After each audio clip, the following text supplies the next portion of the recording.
there's not one answer to this calamity. There are many. Corporate responsibility. I'm in conversations, I mentioned to you before, with CEOs, business leaders about some of these things. I was at the Wharton Business School a while back for their summer program. Had all these CEOs for a couple hours, and we talked about the issues you read about in my book, Rediscovering Values.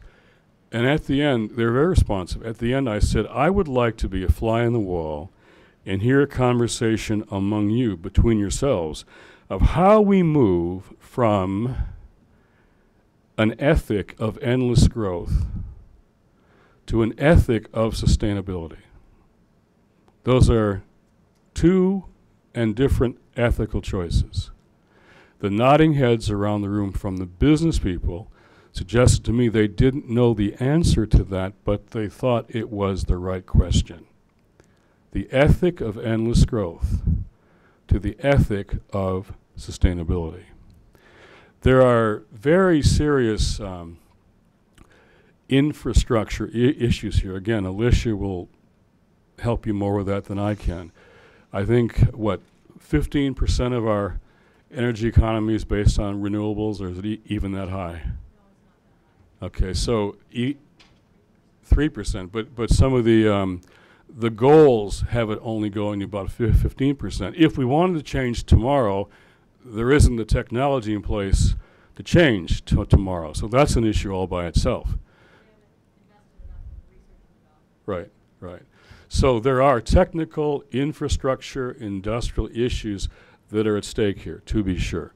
There are political issues at stake here. There are money and politics issues at stake here. And there are issues of ourselves, our lifestyles, our choices at stake here. But what's at stake, we now just saw in New York City and in New Jersey. And I love the way Governor Cuomo kept saying he wouldn't let them push him into a debate about global warming. He said, all I can tell you is this is what's in front of us. This is what's happening. It's happening more and more. We'll have to restructure our entire city. You can decide why you think it's happening, but that it's happening now is very, very clear.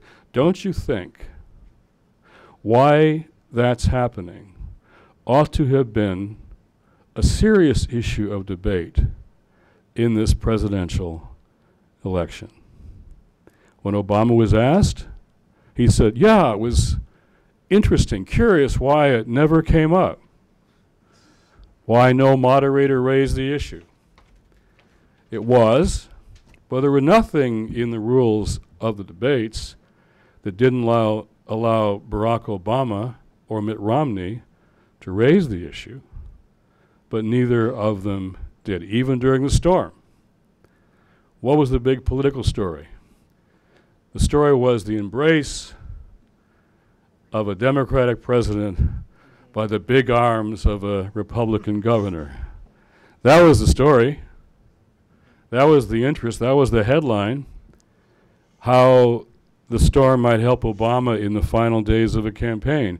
That was the issue.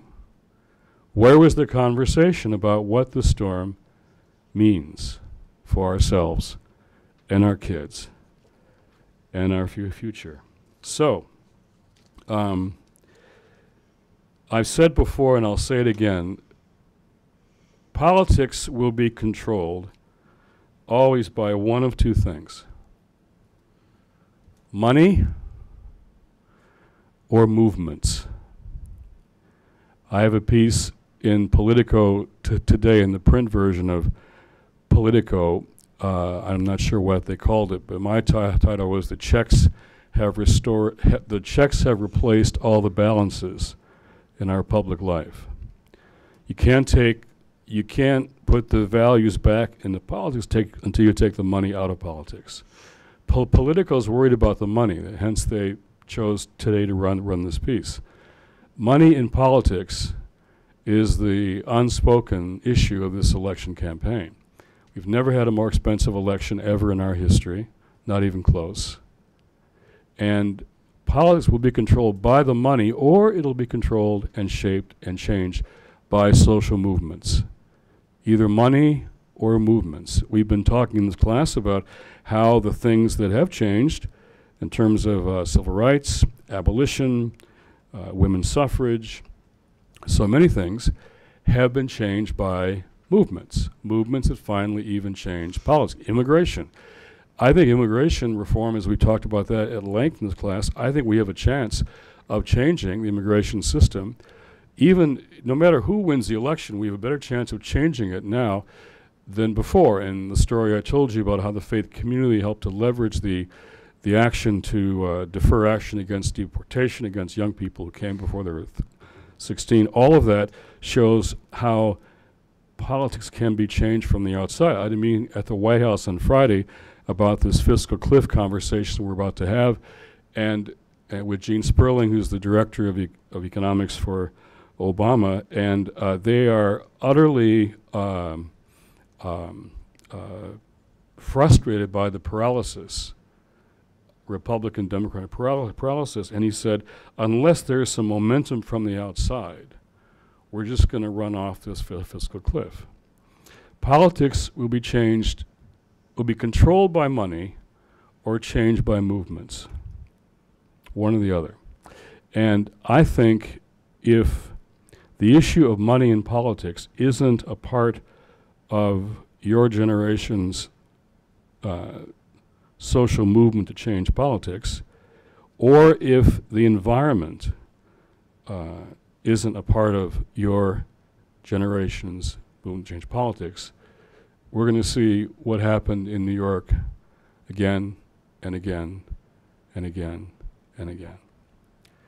And it probably won't be an election issue until social movements make it a cultural issue in the discussions of ordinary people in their ordinary lives. That's what changes politics, always has and always will.